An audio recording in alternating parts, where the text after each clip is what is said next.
مسلسلات النص التاني من رمضان. أول مسلسل هو مسلسل عايشة الدور بطولة دنيا سمير غانم، واللي هيكون 15 حلقة، وبيتكلم عن فقدان الشغف وإن مفيش سن معين للحب. دنيا سمير غانم بتعمل شخصية عايشة، أم مطلقة فقدت حماسها للحياة، لكنها بتقرر تعمل حاجة إنسانية، فبتدخل الجامعة بدل بنت أختها، وبتلاقي نفسها عايشة حياتين: حياة طالبة جامعية وسط الشباب، وفي نفس الوقت أم مسؤولة عن بنتها لوحدها بعد طلاقها، وحياتها بتتقلب وبتبتدي رحلة جديدة مليانة شغف وحب للحياة. المسلسل بيشهد عودة دنيا سمير غانم بعد انقطاع فترة عن دراما رمضان، أو مش فترة يعني، هي سنة. فاطمة الساعاتي.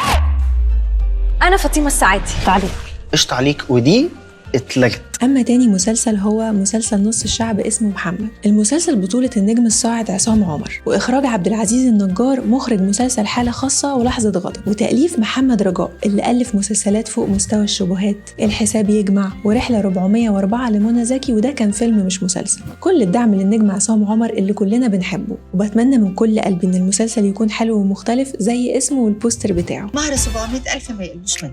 700,000 ايه؟ دي قنبله موقوته وهتنفجر في وشك. نروح بقى للمسلسل اللي عامل إثارة للجدل من قبل حتى ما يتعرض، مسلسل لام شمسية بطولة أمينة خليل، أحمد السعدني، ومحمد شاهين. المسلسل ده ثري جدا في تفاصيله، حتى من البوستر ورا كل شخصيات العمل هتلاقي رموز مختلفة، يعني مفتاح، قفل، إيد، وأهم رمز ورا أبطال العمل هو رمز القفص، واللي هو قفص العصافير أو شبهه شوية، وطبعا صورة الطفل اللي أكيد هيكون محور أحداث العمل، اللي بيناقش جريمة الاعتداء على الأطفال، ومرسوم وراه جناحين. البوستر غامض شوية ومليان حاجات كتير، وأكيد أحداث المسلسل هتكشف لنا غموضه وتفك رموزه. وبصراحة أنا كنت مقررة أتابع مسلسل لام شمسية وقت ما كانت منى زكي هي بطلة المسلسل، والكاست كان غير الكاست الموجود دلوقتي، ورغم إني كنت بتمنى إن منى زكي تكمل فيه، إلا إن قرار متابعتي للمسلسل ما تأثرش بوجود أمينة خليل، لأني بحب تمثيلها جدا. خلي بالكم إن المسلسل ده في حاجة مميزة، هو لنفس صناع مسلسل خلي بالك من زيزي والهرشة السبعة، كريم الشناوي، وورشة سرد لمريم نعوم. توليفة كده بيتغير فيها موضوع المسلسل وكم اسم من الكاست، لكن الباقي هم، ودايما التوليفة دي بتعمل لنا أعمال ناجحة، وده اللي ممكن نشوفه كمان في مسلسل لام شمسية. المساء الصبح بتبقى عادية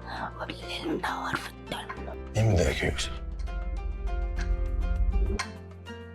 نيلي. وطبعا احنا بنلاحظ ان المسلسلات الاجتماعية اللي بتناقش قضايا مهمة بتبقى دايما في مقدمة الأعمال اللي الناس بتستناها كل رمضان، ومن أول ما إعلان مسلسل لام شمسية نزل وقدر يجذب انتباه الجمهور كله بسبب موضوعه الحساس، يعني ظاهرة العنف والتحرش ضد الأطفال. وفي المسلسل بنشوف أمينة خليل وهي قايمة بدور مدرسة في مدرسة دولية، وبتحاول تساعد الأطفال ضد المعنفين ليهم، ويمكن ده يعتبر واحد من أهم أدوار أمينة خليل كمان لو المسلسل أثبت نفسه، وهيبقى مسلسل ورمز مهم جدا للبعد الأخلاقي اللي بيندد بالأفعال اللي زي دي. وعشان كده متوقع جدا ان مسلسل لام شمسية هيبقى عليه كلام كتير وقت عرضه في النص التاني من رمضان، وهيبقى حديث السوشيال ميديا وحديث كل اللي بيتفرجوا عليه. نروح بقى لمسلسل الغاوي بطولة أحمد مكي. فبعد ما أحمد مكي قعد سنين بيعمل لنا الكبير تقريبا حوالي 7 أو 8 مواسم، إلا إنه قرر يغير جلده ويعمل لنا مسلسل شعبي. أيوة، أحمد مكي هيعمل مسلسل شعبي، واللي هو مسلسل الغاوي، وبتشاركه البطولة عائشة بن أحمد. لأول مرة لما تسمع إن أحمد مكي ودور شعبي وكمان عائشة بن أحمد هتستغرب الموضوع جدا، بس أحمد مكي فسر لنا ده في برومو المسلسل وهو بيقول: أنا مش عشان شعبي لازم أتكلم بطريقة معينة كده. فواضح إن إحنا هنشوف مسلسل شعبي بس بتيمة مختلفة شوية عن المسلسلات الشعبي اللي في دماغنا كلنا ومتعودين عليها، وده واحد من أكتر المسلسلات اللي أنا متحمسة لها. مستنية جدا أشوف مكي إزاي هيغير جلده بالشكل ده، وده يعتبر تحدي بالنسبة له، لأنه أول حاجة يعملها بعد الكبير.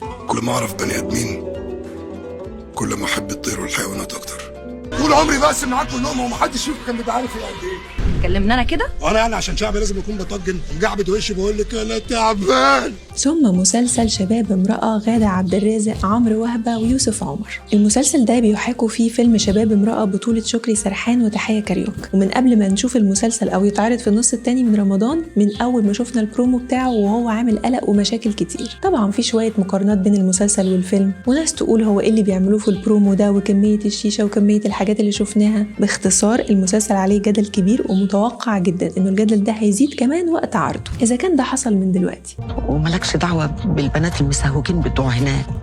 انت يا خينا عملت خاب تخبط وترزع، وانا من امتى بيفرق معايا كلام الناس؟ ونروح لمسلسل تاني وهو مسلسل ظلم المصطبة، بطولة كل من ريهام عبد الغفور، فتحي عبد الوهاب، وإياد نصار. إياد نصار اللي وضح ان سبب تسمية المسلسل بالاسم ده ظلم المصطبة، وقال ان الاسم ده متاخد من المثل الشعبي ظلم المصطبة والعدل المحكمة، وان المجتمعات دايما بتحكم على الناس لمجرد انهم قربوا من الغلط، وبيعتبروا انهم طالما قربوا من الغلط يبقوا غلطوا فعلا، واكتر حد بيعاني من ده هم الستات في مجتمعنا. فواضح كده ان المسلسل هينصر المرأة حسب كلام إياد، وان ممكن الست دي لمجرد انها قربت بس من الغلط المجتمع يحكم عليها انها عملت الغلط فعلا، ويمكن القانون ما يكونش بيعاقبها لكن العرف هيحكم عليها، وده بالظبط اللي احنا محتاجين نراجعه في مجتمعنا. واتكلم شوية إياد عن المسلسل، وخلوني اقول لكم انه تقريبا الممثل الوحيد من الابطال اللي اتكلم عنه، وقال انه دايما بيحب يقدم الاعمال الصعبة والقوية، وانه بيحب يقدم كمان الاعمال اللي فيها قضايا وتخلي الناس تقعد تفكر، وان التنوع ده اللي المشاهد محتاج يشوفه في رمضان، يعني اعمال اجتماعية بتوصل رسالة، اعمال كوميدية خفيفة تضحكوا.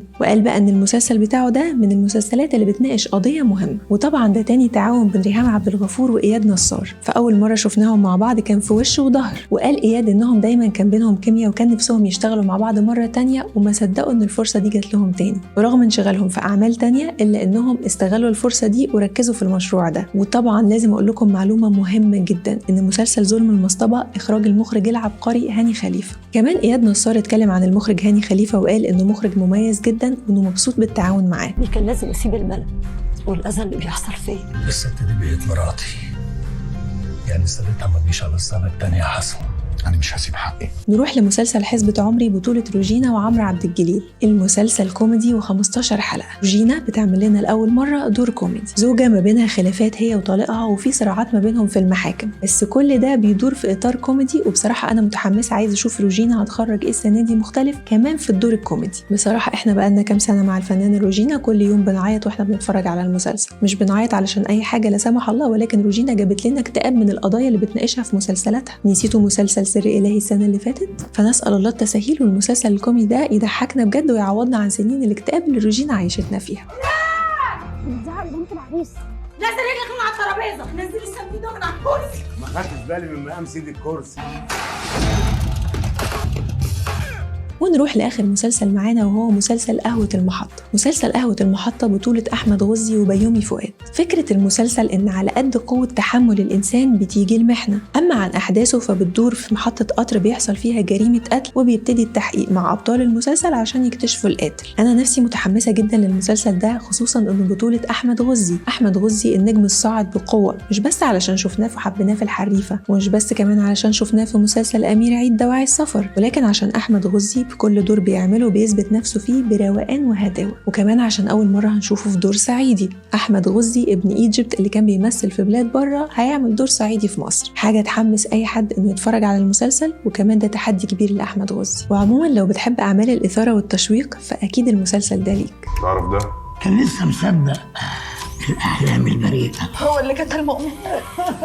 ونيجي دلوقتي لمسلسل الأميرة بطولة ياسمين صبري ونيكولا معوض. المسلسل ده ظروفه غريبة شوية. أولا هو بيتعرض النص الأول من رمضان على قناة أبو ظبي، أما النص التاني فهيتعرض على قناة أون المصرية. المسلسل من بداية عرضه على أبو ظبي هو ما خدش صيت قوي في مصر، ولكن في نفس الوقت مسمع جدا. السوشيال ميديا كلها بتتكلم عنه، وبيتكلموا إن ياسمين صبري مغيرة جلدها فيه. أنا شفت أول كام حلقة واتشدت للمسلسل جدا وعجبني جدا، لكن بصراحة ما حبيتش أطلع أتكلم عنه ولا مرة لحد ما ينزل على قناة أون، وده مش عشان أي حاجة غير إن كل الوطن العربي يكون اتفرج عليه بشكل كويس. فده المسلسل الوحيد اللي هقدر أقول لكم إنه فعلا كويس، لأني شفته في النص الأول من رمضان وهيتعرض في النص التاني من رمضان. ياسمين مغيرة جلدها فيه، الأحداث نفسها سريعة ومشوقة وفيها دراما كتير، وكنتش متخيلة إن الكيمياء ما بين نيكولا وياسمين هتكون حلوة بالشكل ده غير الكوميديا الرهيبة ما بين وفاء عامر وهالة فاخر. كل حاجه بشوفها بعناية بيكتبها لي وبيقنعني باللي هو عايز يقنعني بيه. زينب، انت الاميره اللي نفسي اكمل حياتي معاها، ومش هسمح لك باللي انت عملته ده تاني ابدا. طبعا ده غير مسلسلات ال30 حلقة اللي مكملين معانا باقي رمضان، زي فهد البطل، سيد الناس، إيش. قولولي في الكومنتس ايه اكتر مسلسل من مسلسلات النص التاني مستنيينه، وايه المسلسل ال30 حلقة اللي مكمل معانا واكتر واحد بتحبوه.